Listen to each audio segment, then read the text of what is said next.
At this point, Nikola Jokic isn't just dominating the NBA, he's rewriting history while making it look effortless. Fresh off a mind-blowing 31-point, 21-rebound, 22-assist masterpiece against Phoenix, the first 30-20-20 stat line in NBA history.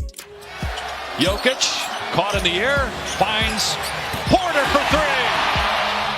Jokic is proving once again that he's on a different level. In the month of February alone, Jokic had 7 triple-doubles in 12 games, a historic month with 70% true shooting, and now he's right back at the top of the MVP race after the league tried to push him out. How does a guy built like your local plumber move like this, pass like this, and control the game without even breaking a sweat? Nikola Jokic is playing at a level that just doesn't make sense. Again, another MVP caliber season, another year leading the Nuggets as one of the top teams of the West, and another masterclass in making elite NBA defenders look like weekend hoopers at the YMCA. And yet, somehow, the criticism still lingers. The same tired claims about stat padding. And here's the thing. This isn't new. This criticism has followed him his entire career. Since day one, people have doubted him. Too slow, not athletic enough, a second-round pick who was supposed to be a solid role player, not the best player in the league. And even now, after multiple MVPs and a championship, some still act like his numbers aren't real. But let's get one thing straight. Stat padding is what guys do when they chase empty numbers. Jokic is doing the opposite. Since 2021, he's been the engine of a Nuggets squad that's consistently near the top of the conference. And in 2023, he led them to an NBA title while making it look effortless. That's not padding stats. That's dominating the game at an all-time level. And the fact that this is even up for debate, well, that says more about how people view basketball than it does about Jokic. Murray moving left, fires to Jokic in the lane, kick out Brown, open three, hit it! Christian Brown with the second. Because let's be real, Jokic doesn't look like he should be doing any of this. He's not built like Giannis. He doesn't have the bounce of a young LeBron. If you put him in a lineup with Karl-Anthony Towns, Anthony Davis, and Joel Embiid at an open gym, he's probably the last guy you pick. And yet, he's running circles around all of them. Jokic breaks every rule we think we know about greatness. The best players are supposed to be the most athletic, the most physically imposing, but he's proof that there are different ways to kill a defense. He doesn't need a 40-inch vertical or freakish speed. He'll just lull you into a false sense of security before dropping a one-legged fadeaway in your face or firing a no-look dime from the post that nobody saw coming. He's not just great, he's a basketball paradox, a mix of Larry Bird's IQ, Magic Johnson's passing, Hakeem's footwork, pre-injury Arvydas Sabonis's vision, and somehow even shades of LeBron's ability to control every aspect of the game. And he does it all with a smirk, or a shrug, or by cussing out a ref in Serbian. Nikola Jokic is a scoring machine, but not in the way you'd expect. He'll drain mid-range jumpers and knock down threes with that ridiculous high-arcing shot, but calling them jumpers doesn't feel right. His feet barely leave the ground. That's where the Larry Bird influence comes in. But in the post, that's where the real magic happens. His footwork is straight out of the Hakeem Olajuwon playbook. Fakes, spins, up and unders, all designed to keep defenders guessing. Too much space. That one-legged fadeaway is automatic. Play him too close, he'll slip by like he's moving in slow motion, except no one can stop it. In the game in shot clocks, as Jokic gets past Plumlee, beautiful lefty scoop off glass. And when it comes to rebounding, maybe he gets 2 inches off the floor, maybe. But he doesn't need the bounce when he has positioning, strength, and an elite feel for where the ball will land. But the part no one else can replicate? The passing. The NBA has seen great playmaking bigs before, Arvydas Sabonis and Bill Walton, but Jokic is something different. His vision, touch, and creativity are in a category of their own. No-look dimes, full-court outlets, cross-court lasers that land perfectly in a shooter's pocket. He's reading the floor like a grandmaster, seeing plays develop before defenses even react, except Jokic does it at 7 feet tall, moving like he just woke up from a nap. And yet, people still don't get it. Maybe it's because he doesn't look the part. He's not an athletic monster like Giannis or a towering force like Embiid. He looks more like a guy you'd see at a local gym than one of the greatest players alive. And yet, here he is, dominating the best competition in the world. The media might be tired of it, but the numbers don't lie. Jokic is casually strolling through another MVP-level season, putting up all-time great numbers while leading the Nuggets to one of the top seeds in the West again. At this point, the best player in the NBA conversation isn't even a conversation. Whether you accept it or not, he's already put that debate to rest. In February 2025, Nikola Jokic took his campaign to an entirely new level, delivering one of the greatest months of his career or of any NBA player, period. Cheated way in. Jokic going to throw it up from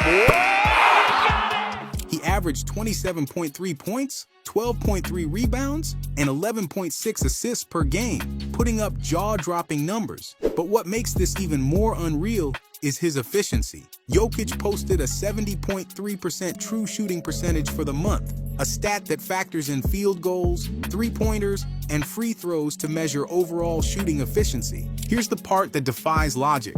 No player in NBA history has ever averaged a triple-double with a 70% true shooting for an entire month, except Jokic.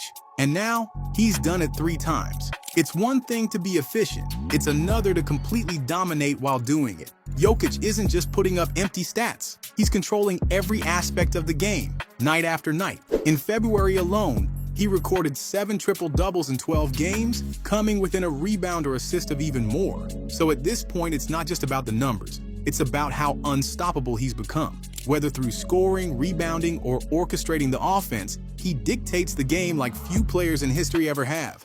And with this level of dominance, another MVP trophy isn't just possible, it might be inevitable. And speaking of the MVP award, Jokic is back on top of the ladder, right where he should have been from the start of the season. That's not to take anything away from Shai Gilgeous-Alexander, who has been playing at an insane level. Wide open door with a deflection. It leads.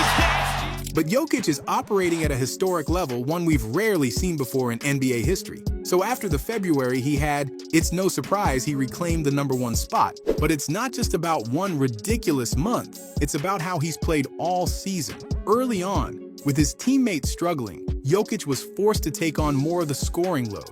Now, with the Nuggets rounding into form, he's taken over in every way possible, through his passing and rebounding. Since the All-Star break, Jokic has averaged 15 rebounds and 12.5 assists per game. He dropped a then career-high 19 assists against the Pacers and has now followed it up with 22 assists against the Suns, which is also the highest in NBA history by a center, passing Wilt's previous record of 21. Jokic is still on pace for the highest PER in NBA history while averaging a triple-double. He ranks 3rd in scoring, 3rd in rebounding, 2nd in assists, and tied for 3rd in steals. Winning MVP with just one of those categories is hard enough.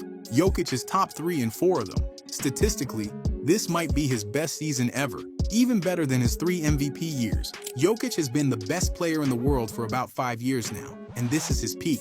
With all due respect to Shai, who has led the Thunder to the best record in the West, matching Jokic's impact will take something we've never seen before. This is shaping up to be the best MVP race since Westbrook versus Harden in 2017. But unlike Russ, who won as a 6th seed with 47 wins, Jokic is leading a top 4 seed with the Nuggets currently on a 52-win pace. And with a strong finish, they could hit 55 wins. With roughly 5 weeks left in the regular season, Jokic looks bound for his 4th MVP because no one else in the league is playing at this level. Greatest of all time. Jokic in transition to Brown with the stop and the exclamation point. At the end of the day, Jokic is a 3-time MVP, a 6-time All-NBA team member, a 7-time All-Star, and a Finals MVP.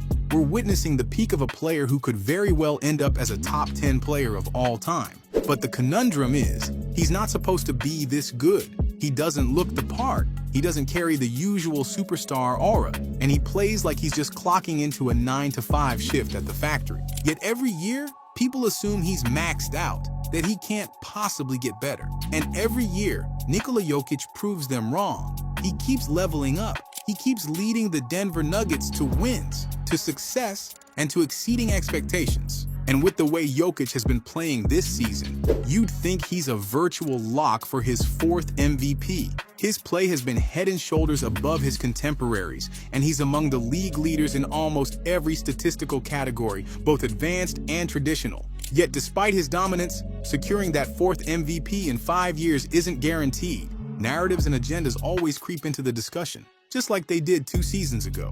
At a certain point, voters gravitate towards something fresh. We've seen it happen with Michael Jordan, LeBron James, Giannis Antetokounmpo, and even Jokic himself when he lost out to Joel Embiid. Once you've won the award multiple times, the bar isn't just raised, it's sky high. Fair or not, Jokic isn't just competing against the league's best players. He's competing against his own past greatness. It shouldn't be that way. If he's the best player, he should win. But history tells us that's not always how it works. To secure another MVP, Jokic will have to leave, no doubt. Luckily for him, if there's any player capable of elevating from great to even greater, it's Nikola Jokic. Let me know if you agree that Jokic should be a lock for the MVP award in the comment section below. And don't forget to like and subscribe for more NBA breakdowns.